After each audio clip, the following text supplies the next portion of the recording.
Alhamdulillahirabbil alamin wa bihi nasta'inuhu wa na'udzu billahi min shururi anfusina wa min sayyiati a'malina may yahdihillahu fala mudilla lahu wa may yudlilhu fala hadiya lahu.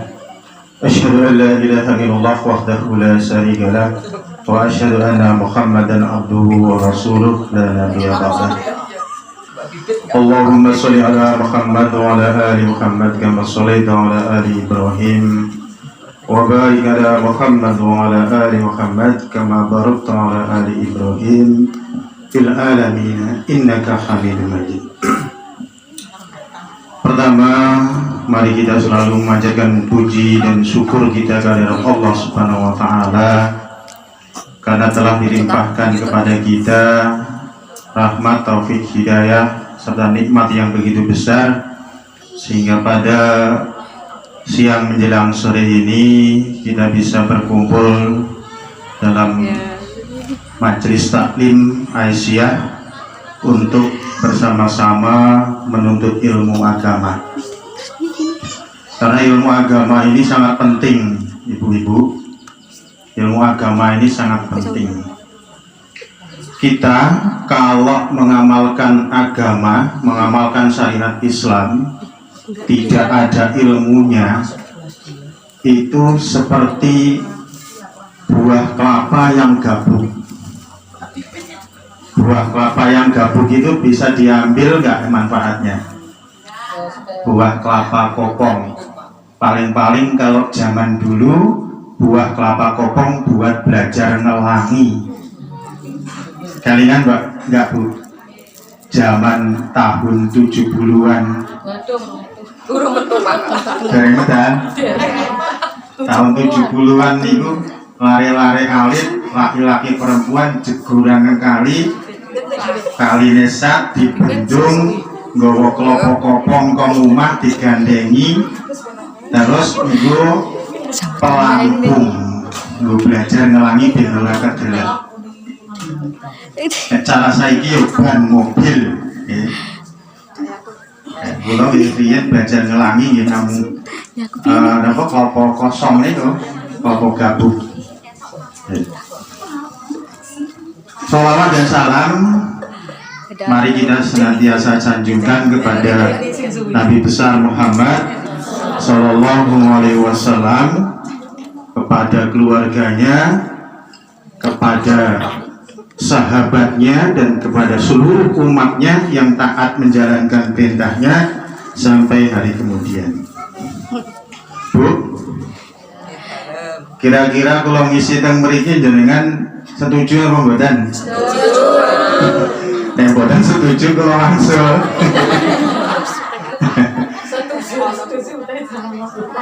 Dados kula nek ngisi senenge sing simpel-simpel mawon sing saged diamalne. Jenengan nate nonton YouTube kula mboten? Waduh, ketinggalan.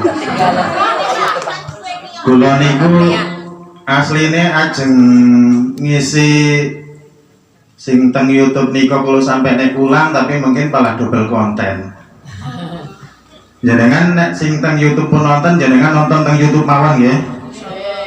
Kados hal-hal yang membatalkan wudu menurut 4 mazhab niku pun kula damel YouTube. Winginane malam Minggu teng Labuhan Makmur pengajian kula arani majelis taklim Miftahul Jannah. Karena napa jenengane secara umum. Karena secara umum nih, kula nek ngisi teng mriko-mriko kepingin kula tiyang NU mboten benci kalih Muhammadiyah. Tiyang Muhammadiyah nggih mboten benci kalih NU. Kepingin kula namung ngoten niku. Karena kula niki statusnya penyuluh agama. Penyuluh agama niku tugasnya mendamaikan. Dados ampun wonten istilahnya udur-uduran gul gara-gara menyentuh istri batal. Wong Muhammadiyah jarene menyentuh istri enggak apa-apa. Ya kan? Jarene ya, jenengan pun nanti pelajarannya mirang Nek menurut Syafi'i, menurut yang NU menyentuh istri batal. Udur-uduran gara-gara menyentuh istri. Kayak padahal bapak Muhammadiyah, istri NU. Nah kan repot. Nah ya keras terus gara-gara menyentuh. Lah istri ini wis wudu. Istri ini wis wudu terus bapaknya nyekel. Bapak aku lho wis wudu kok dicekel meneh. Ya wudu meneh. Bapake ngledeki wae. Tapi nek padha-padha ngertine, oh menyentuh istri iki ora batal, sing penting ora metu pelicine. Lah sing marane batal apa? Pelicine niku lho, Bu. Jenengan mudeng ta?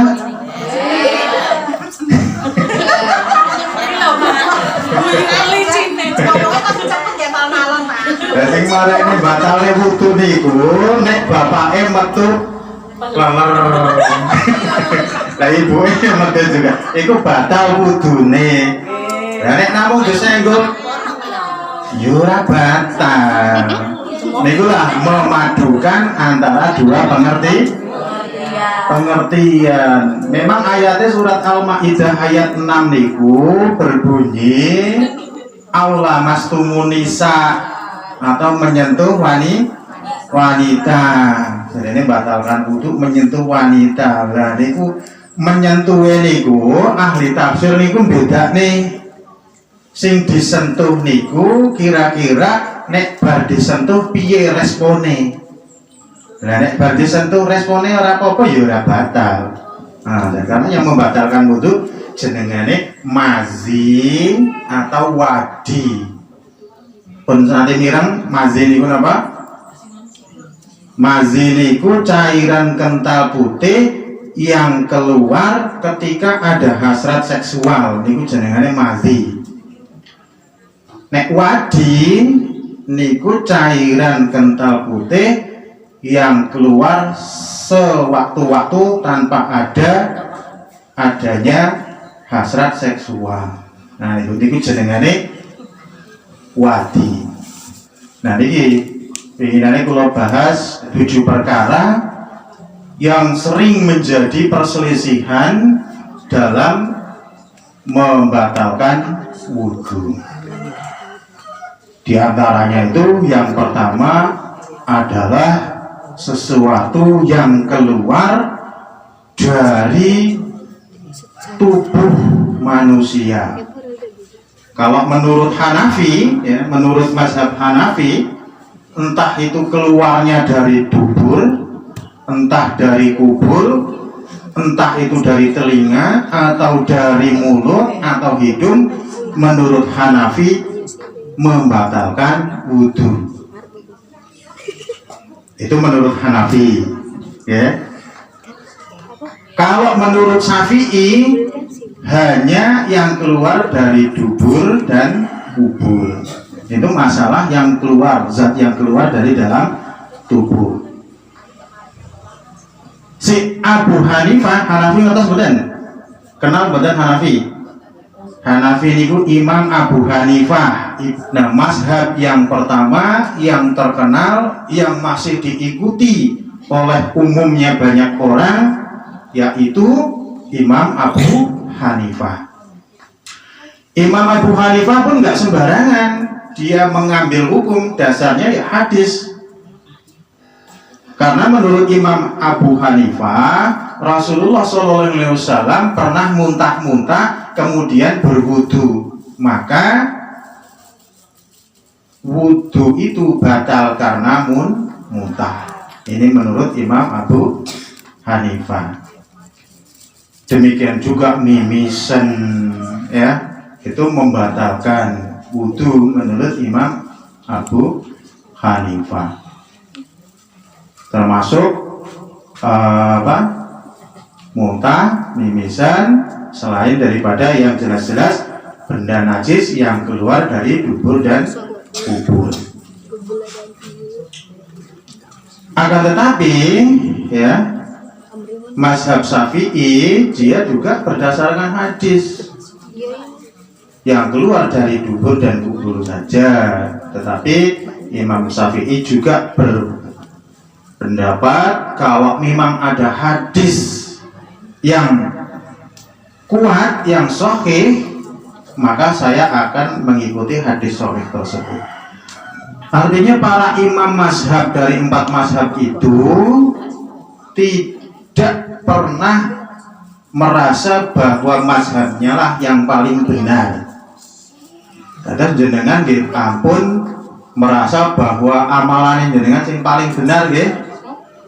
Karena agama Islam itu sangat luas. Nah, jadi kita di dalam agama Islam itu nggak boleh banyak perdebatan, nggak boleh banyak debat. Kalau kita misalkan tidak cocok dalam suatu perkara, lebih baik diam sambil mencari ilmunya. Nah, ini. Jadi agar kita itu tidak dilaknati oleh Allah Subhanahu wa Ta'ala, karena Allah Subhanahu wa Ta'ala membenci orang yang banyak debat. Ini yang pertama tadi, masalah yang membatalkan wudhu itu adalah apa Bu? Segala sesuatu yang keluar dari anggota tubuh kita. Kita boleh memilih untuk lebih berhati-hati dengan menggunakan mazhab Hanafi.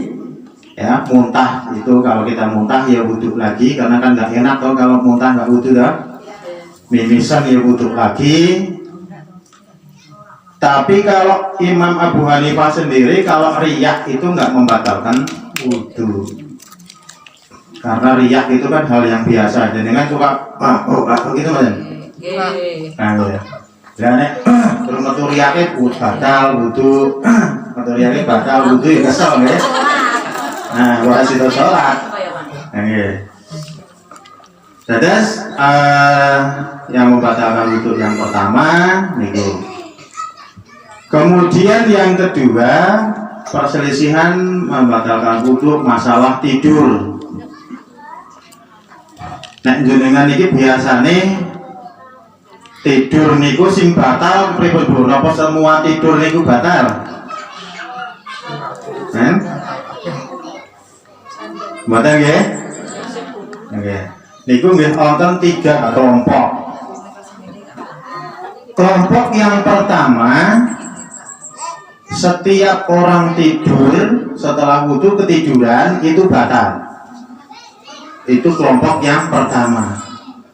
Ini kelompoknya Imam Abu Hanifah, ini lebih hati-hati ya, lebih teliti. Kemudian kelompok yang kedua, ini kelompoknya Imam Hambali. Kalau tidurnya itu jelas nyata, ada tetangganya yang dengar bahwa dia tidur itu keluar angin, ya, keluar angin dut gitu. Nah itu batal. Kalau enggak. Ini kelompok yang kedua. Jadi kalau yang kelompok yang kedua ini lebih repot. Lebih repotnya karena apa? Harus tanya, ya. Misalkan nih, si Rani tidur. Nah, kemudian setelah wudhu mau nunggu sholat, imamnya nggak datang terus ketiduran. Nah, kalau ikut kelompok yang kedua, harus tanya Dila dulu yang di sampingnya. Dil, aku mau ngentut ora ya? Aku mungkin, waduh, aku mengamati aku turu. Ngentut ora kok malah, emangnya aku bagian ngamati ngentut.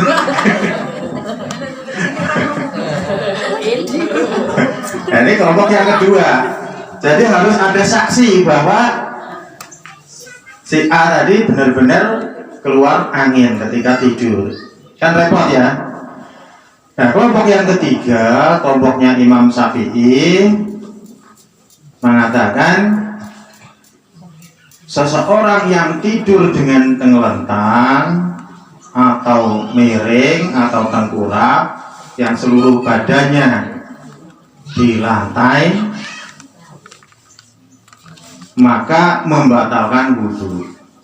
Tetapi kalau tidurnya sambil duduk tidak membatalkan wudhu. Nah, ini kita banyakkan ikut yang Syafi'i.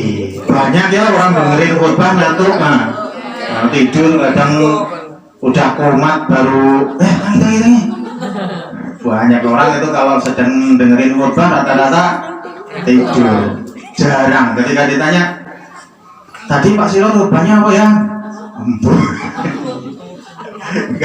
Nggak tahu orang khutbah itu. Makanya di dalam kitab sholat Jumat itu nggak boleh khutbah lama-lama. Yang lama itu sholatnya. Tetapi kalau itu diterapkan di daerah kita, ini diprotes juga. Wah, Pak Salamon ini ngimami dulu banget orang ngerti. Wah, aku baru turu, saya kira perubuh. Baru turu, ya, saya ngantuk, tahangi sholat rubuh. Saya itu pernah lihat di depan saya itu orang jalur 1 sholat di depan saya itu. Lah kok rubuh lah? Gitu. Tapi kedeker menyat meneh. Aduh, lah aku kayak nulungi kok aku ya batal sholat. Itu wis Al-Fatihah yang pertama, rakaat yang pertama kok ngelebat, berarti Pak. Tak kira ini sakit loh, tiba-tiba ya ada boleh saya ngantukan, belum stabil. Nah, ya Allah. Jadi kalau di tempat kita ini baca surat Al-Jum'ah untuk 1 rakaat di sholat Jumat, kan harus protes terus pirang-pirang, kalau besok salam sholat di meneh.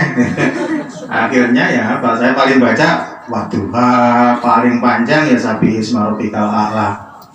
Nah, padahal sunnahnya kalau orang Jumatan itu khutbahnya yang pendek, sholatnya yang panjang. Tapi kalau diterapkan susah juga. Inilah orang Indonesia.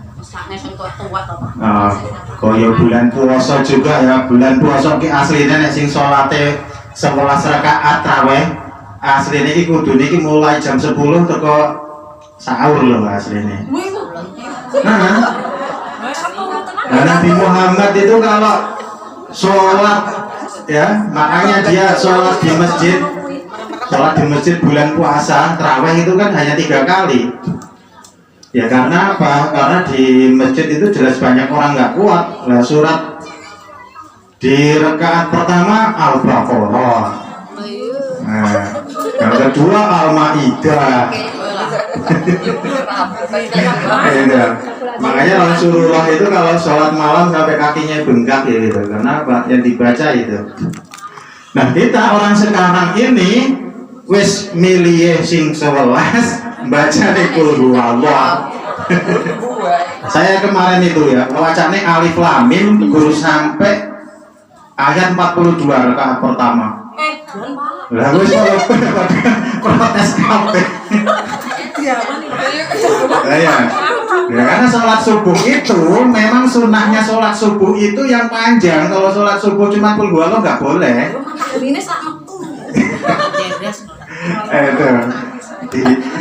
Ya Allah, padahal ya kita itu kalau benar-benar menjalankan sunnah ya memang harus kuat. Nggak boleh itu sholat subuh pakai Qul huwallah. Sholat subuh itu minimal sabihis, ya hal ataka, ya. Sunnahnya, nek pengen ngerti bu ya, jangan coba prakteknya nek rumah, kuat atau kurang. Coba duhai ku, Pertama yang batalkan wudhu itu tentang yang keluar dari anggota tubuh, ya. Kemudian yang kedua tidur, ya. Yang ketiga menyentuh wanita. Nah, ayat dasarnya surat Al-Maidah ayat 6. Auja'a ahadum minkum minal ghaib aw lamastumun nisa. Atau ketika kamu keluar dari toilet atau menyentuh wanita. Itu ayat dasar yang pertama.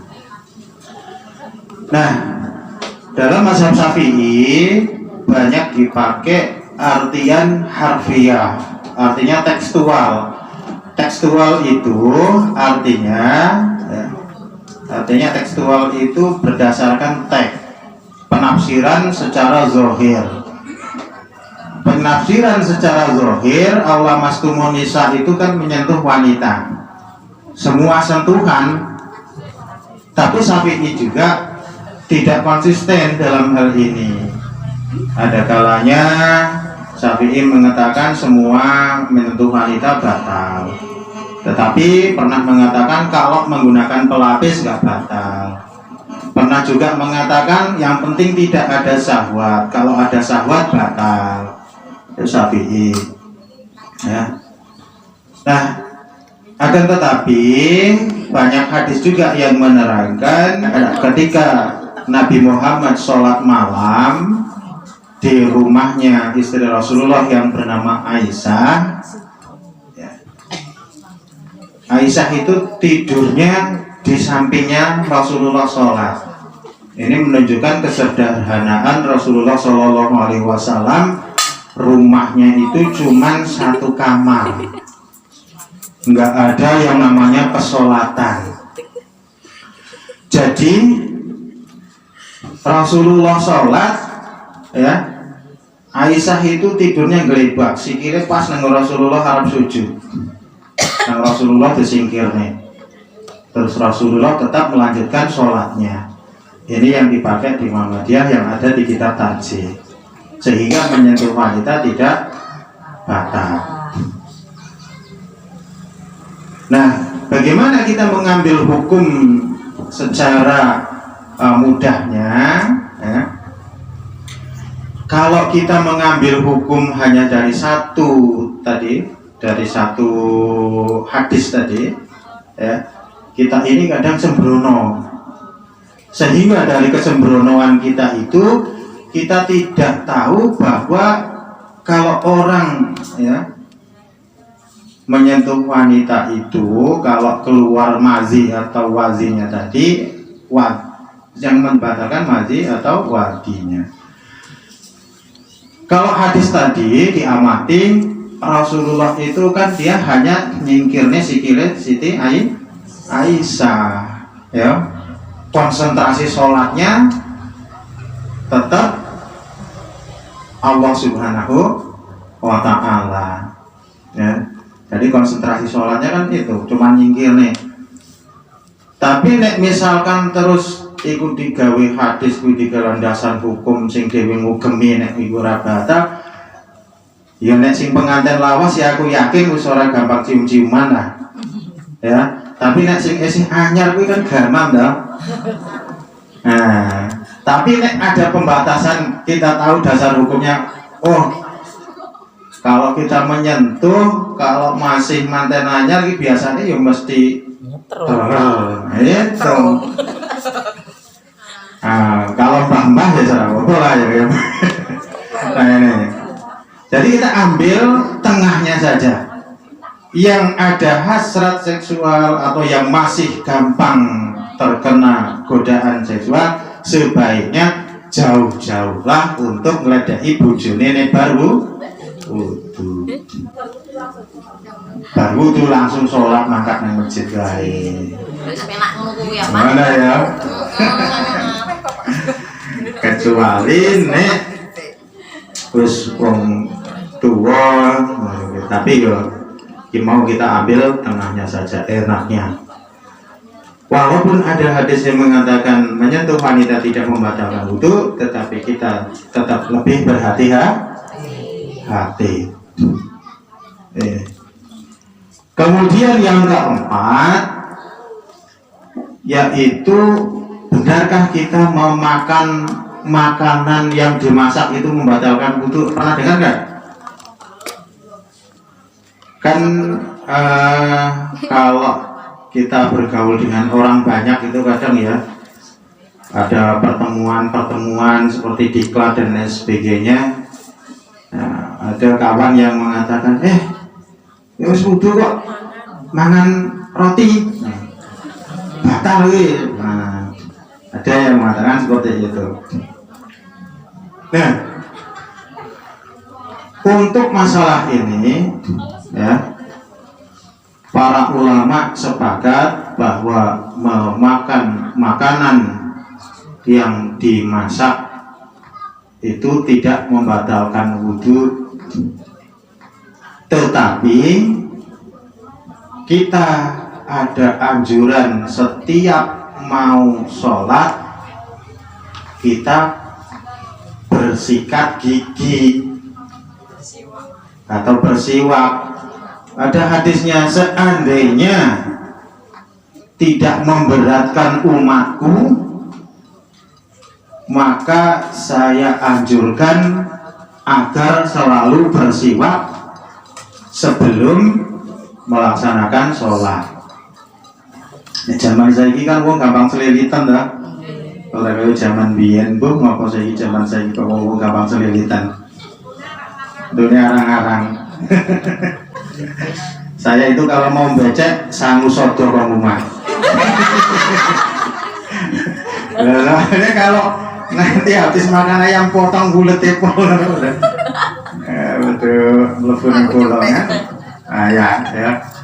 Jadi itu ada 4. Nah, ibu-ibu yang dimuliakan oleh Allah Subhanahu wa Ta'ala, jadi kita di dalam beragama itu jangan dipersulit dan jangan dipermudah. Ada hadis yang berbunyi ad-dinu yusrun, agama itu mudah.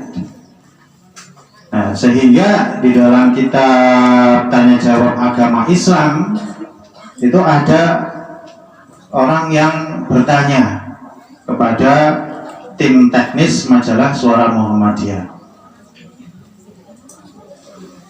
bagaimana hukumnya orang yang meringan-ringankan agama?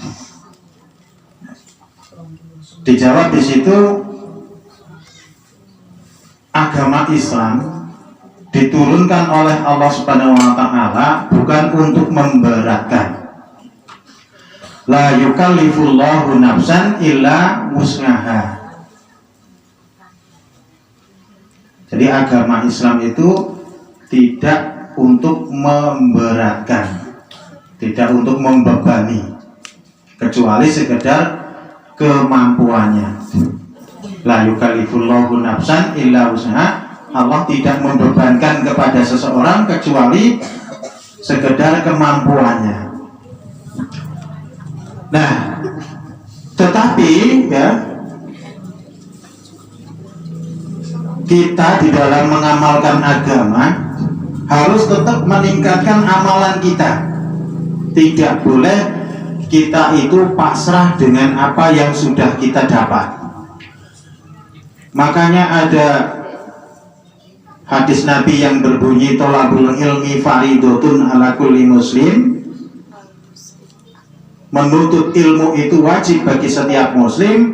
Ini maksudnya bahwa kita tidak boleh cukup dengan amalan yang kita miliki, karena Allah Subhanahu wa Ta'ala itu menginginkan ya, inna akramakum indallahi atqakum. Sesungguhnya orang yang paling mulia di antara kamu adalah orang yang paling bertakwa. Takwa itu apa, Bu? Takwa asal kata dari takut.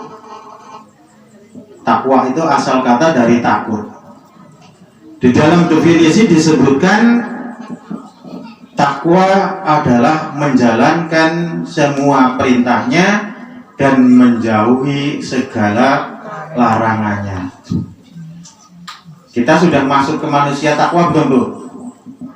Padahal bekal kita di akhirat nanti itu hanya takwa.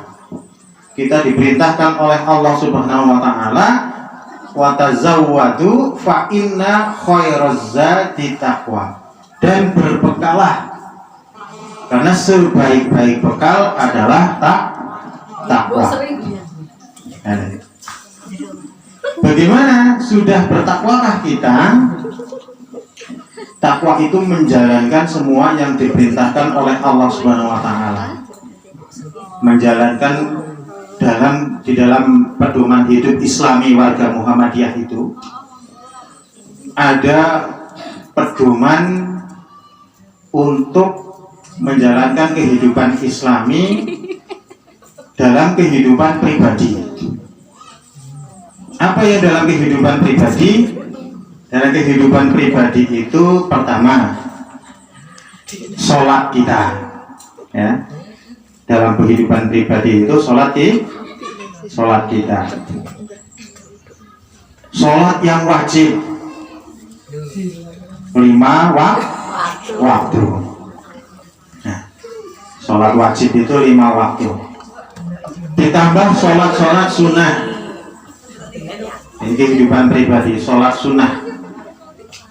Sholat sunnah niku, sholat sunnah rawatib yang mengiringi sholat wajib ada berapa rakaat? Sholat yang mengiringi sholat fardu.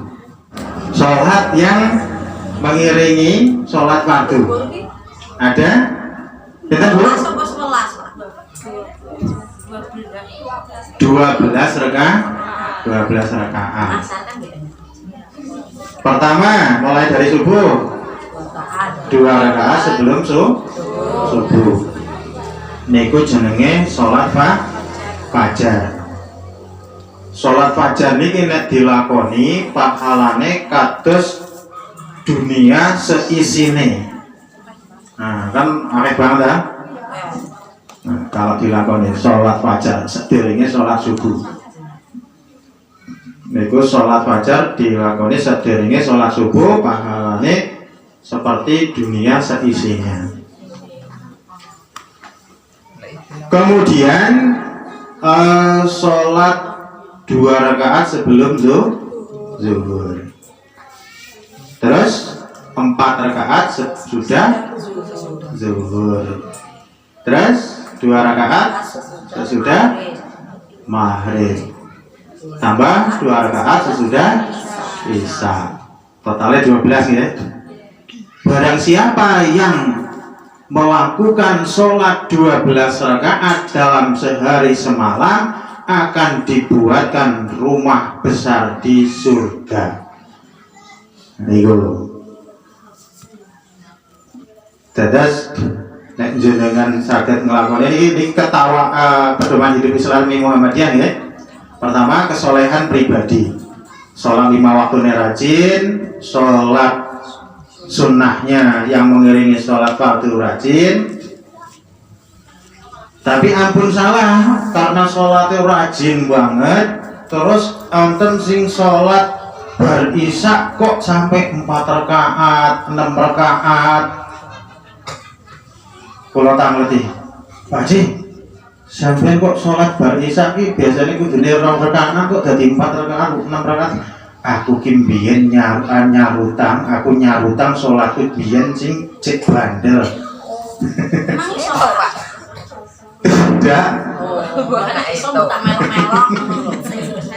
Tidak boleh ya.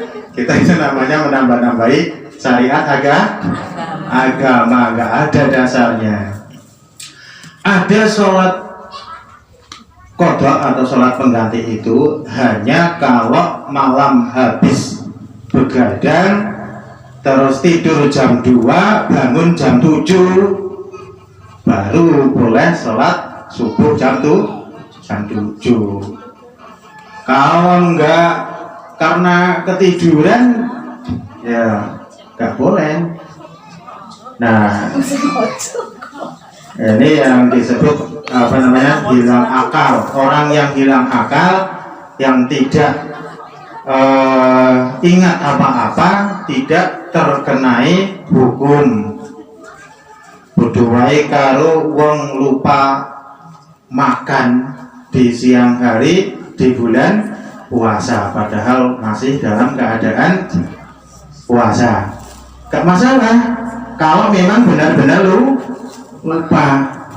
Tapi kalau misalkan lupa, wes ingat baru dapat setengah piring lah, katanya di sana kan lupa. Gimana Bu? yang setengah piring batal puasanya, nggak jadi puasa, membatalkan puasa. Lupanya tadi ya memang ketika benar-benar lupa. Nah ini. Kemudian yang ketiga dalam buku pedoman Islami warga Muhammadiyah itu kesolehan pribadi, yaitu berpuasa sunnah. Puasa sunnah niku warnine wonten pinten? Pertama Senin Kamis. Kemudian 10 Muharram. Kemudian Syawal, ya, puasa 6 hari di bulan Syawal. Nah ini masalah 6 hari di bulan Syawal ini. Kemarin saya juga pernah berdialog dengan teman. Pak, bulan Syawal itu puasa 6 hari boleh dirangkap kalau puasa nyarutang enggak? Saya bilang ya enggak. Nek jirine wong ki oleh ki Pak. Kepiye dasare ya niatnya kita itu kalau memang punya utang ya bayar utang dulu baru nyawal. Ini yang aneh lagi, malahan ajaran sekarang ada yang membolehkan puasa Syawal di bulan Zulqa'dah. Ada lagi boleh puasa Syawal di bulan Zulqa'dah. Nah dalam hal itu kita jangan ikut-ikutan. Tidak ada dasarnya ketika bulan Zulqa'dah kok mau puasa Syawal. Nah, untuk pahala 6 hari di bulan Syawal itu sama dengan puasa 1 tahun. Paham nggak hitung-hitungannya Bu? Kenapa kok barang siapa yang bisa berpuasa 6 hari di bulan Syawal sama dengan puasa 1 tahun?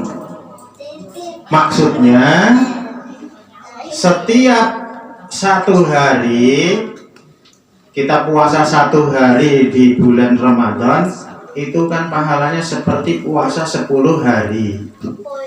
Jadi kalau 30 hari kan kita seperti puasa 300 hari.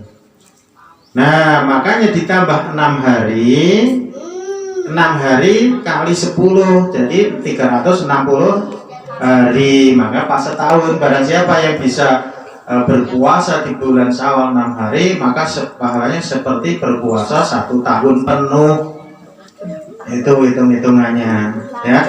Bukan 6 harinya itu yang sama dengan setahun, tetapi karena gandengnya tadi. Nah kemudian ada puasa Arafah. Puasa Arafah, puasa 10 Muharram. Ada lagi puasa Ayyamul Bid. Tahu Bu? Puasa Ayyamul Bid itu artinya apa? Puasa Ayyamul Bid, puasa pertengahan bulan Hijriah itu 12 apa? Mulai dari 13, 14, 15 atau Ayyamul Bid. Nah, ini sholat wajibnya sudah, sholat sunnahnya sudah. Udah ada yang full sholat sunnahnya 12 rakaat sehari? Padahal mau dibuatin istana yang besar di surga. Kira-kira senang nggak Bu? Dibuatin istana yang besar di surga. Apa sih ya? Nah ini pedoman Islami warga Muhammadiyah itu kesolehan pribadinya ditingkatkan.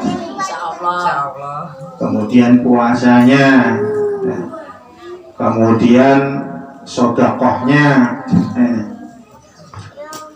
Kalau hari Jumat itu hari yang sangat utama,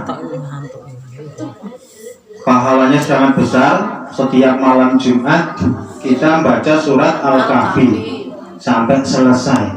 Enggak selesai Pak. Yo bersedih no. Yang selesai Bu, selesai nggak tiap malam Jumat baca surat Al-Kahfi? Yo separuh mau, Mak. Kadang kamu kadang kurang. Ya, nek separuh ya oleh separuh lah. Itu. Kemudian sedekah di hari Jumat. Sedekah di hari Jumat itu juga pahalanya besar. Tetapi kadang sulit ibu ya. Sedekah di hari Jumat itu kalau ibu-ibu Aisyah ini bisa bagus banget bu. Aisyah ini jumlahnya ada berapa? 70 sing Jumatan nek wong pirang? Sing Jumatan nek semajid kae sini pirang? Ora tau Jumatan. Nek kok bapake yo Paling ya sekitar 100 ya. ya perkiraan, Pak. Nek satu ibu Aisyah bikin nasi bungkus 2 ditaruh di masjid 70 kali 2 140. Nah, ya minimal 2 bungkus ya. Itu aja udah 140 bungkus. Sedekah di hari Jumat pahalanya sangat besar. Banyak masjid-masjid yang sudah melakukan itu. Mudah-mudahan di masjid takwa dirintis ya bu ya. Iya orang masuk bersayur kate. Geprek orang yang bakar lah.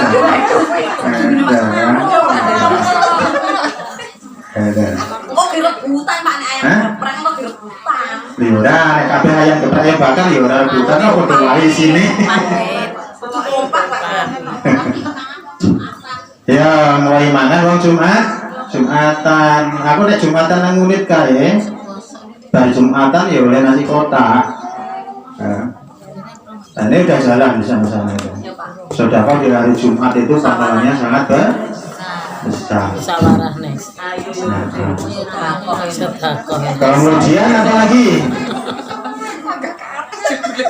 Doanya sangat mustajab di hari Jumat itu. Setelah asar, setelah sholat asar itu tempat yang sangat mustajab untuk berdoa, untuk minta apa saja.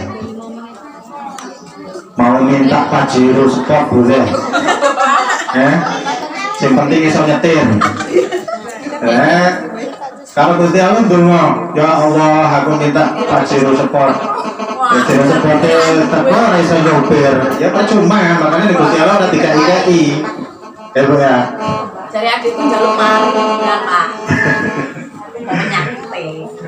Jadi kalau doa itu ya yang pantas saja ya.